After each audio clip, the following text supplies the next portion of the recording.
উত্তর দিনাজপুরের হেমতাবাদে খড়ের গাধা থেকে উদ্ধার হলো ব্যবসায়ীর অগ্নিদগ্ধ দেহ, আর তার পাশেই পড়েছিল ব্যবসায়ীর পোড়া স্কুটার। বাড়ি থেকে 3 কিলোমিটার দূরে নির্জন জায়গা থেকে দেহ উদ্ধার হয়েছে। কিভাবে মৃত্যু হলো ব্যবসায়ীর জানবো, কথা বলবো আমাদের প্রতিনিধি সুদীপ চক্রবর্তীর সঙ্গে। সুদীপ, সুকর্ণা, তোমাকে বলি যে এই ব্যবসায়ীর নাম হচ্ছে বিট্টু ক্ষেত্রী। এর বয়স 34 বছর বয়সে। গতকাল রাত 8টা থেকে বাড়ি থেকে বেরিয়েছিল এবং 10টা নাগাদ তার ফোনে ফোন করা হলো। তার ফোনটা সুইচ অফ পাওয়া যায়। আজ সকালবেলা ওই তার বাড়ি থেকে 3 কিলোমিটার দূরে যে ধোয়ারি গ্রাম রয়েছে, ধোয়ারি গ্রামে একটি নির্জন জায়গায় একটি পুকুরের পাশে দুটি খড়ের গাদা জ্বলন্ত অবস্থায় দেখতে পান স্থানীয় মানুষ। তো সেখান থেকে ধোয়ারটি দেখে তারা কাছে যায়, কাছে গিয়ে দেখেন যে একটি স্কুটি এক ব্যক্তির পা দেখা যাচ্ছে। এরপরে তারা স্থানীয় হেমতাবাদ থানায় ফোন করে হেমতাবাদ থানা থেকে পুলিশ এসে ওই ব্যক্তির তার দেহ উদ্ধার করে ময়নাতদন্তের জন্য রায়গঞ্জ মেডিকেল কলেজে পাঠানো হয়েছে। পাশাপাশি তার একটি জুতো দেখেই কিন্তু তার বাড়ির লোক তাকে শনাক্ত করে যে তাই এই দেহটি তার ভাইয়ের হবে। সেই বিষয়ে কিন্তু এখনো পর্যন্ত এলাকায় কিন্তু যথেষ্ট চাঞ্চল্য রয়েছে। ঠিক কি কারণে সেই ব্যক্তিকে খুন করা হয়েছে সেটা কিন্তু পুলিশ তদন্ত করে দেখছে। পাশাপাশি তার পরিবারের তরফ থেকে যেটা জানানো হয়েছে, সে কিন্তু গাড়ি কেনাবেচার কাজে যুক্ত ছিল এবং সুদের কারবারিও ছিল। সুপর্ণা, ধন্যবাদ সুদীপ। যে 66টি ওষুধ সেন্ট্রাল ড্রাগ কন্ট্রোল ল্যাব তা একেবারে ফেল করেছে, তার মধ্যে মাত্র 2টি ওষুধ স্টেট যে ড্রাগ টেস্টিং ল্যাব রয়েছে তারা অনুত্তীর্ণ বলে কেন্দ্রকে রিপোর্ট পাঠিয়েছে। কেন এই অসুবিধে হলো তা নিয়ে প্রশ্ন উঠতে শুরু করেছে। গত 3 মাসে কেন্দ্রীয় ড্রাগ কন্ট্রোলের পরীক্ষায় দেশে ফেল করেছে 393টি ওষুধ। তার মধ্যে বাংলায় ফেল করেছে 66টি ওষুধ। সিডিএসকোর রিপোর্টে স্পষ্ট, দেশের অন্যান্য রাজ্যগুলির মতো বাংলার ওষুধের বাজারেও দেদার বিক্রি হচ্ছে জাল ও নিম্নমানের ওষুধ। প্রত্যেকটি ওষুধের প্রত্যেকটি জেনারিক নেমের এগেনস্টে যেসব ব্র্যান্ড মার্কেটে চলছে তাদের প্রত্যেকটি ব্যাচের যেভাবে রেগুলারলি গুণমান পরীক্ষা করা হয় তার কোনো রকম ইনফ্রাস্ট্রাকচার আমাদের দেশে নেই। তার ফলে এত যে ভেজাল ওষুধ কিংবা নিম্নমানের ওষুধ যে মার্কেটে ছড়িয়ে গেছে তাতে এফেক্ট পড়বেই।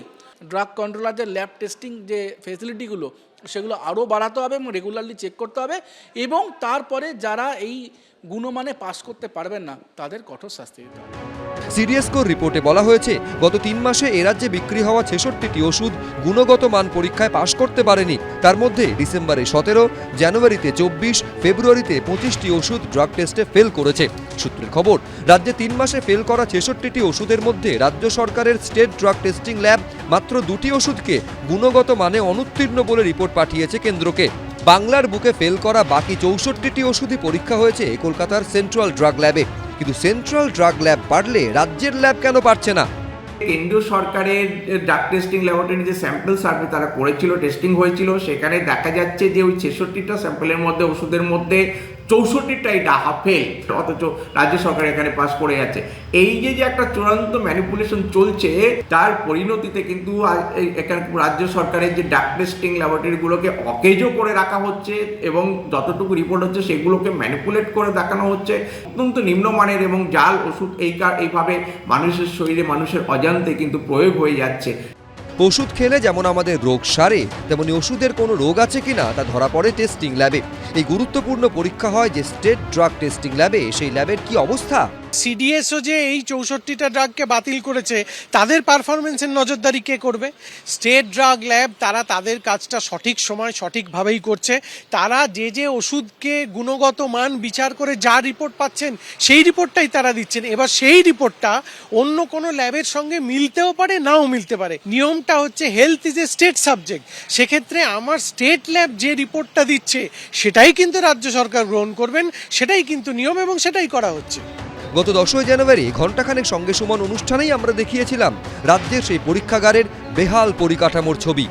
ভগ্নপ্রায়, কোথাও ফাটল, কোথাও চাঙড় খসে পড়ার মতন অবস্থা। টিমটিমে আলোর মধ্যে চলছে ওষুধের গুণমান যাচাইয়ের মতো গুরুত্বপূর্ণ কাজ। পর্যাপ্ত সংখ্যক কর্মীও নেই। স্টেট ড্রাগ টেস্টিং ল্যাবের এই হাল হলে জাল বা নিম্নমানের ওষুধের রমরমা কি আদৌ ঠেকানো সম্ভব? সন্দীপ সরকার, এবিপি আনন্দ, কলকাতা।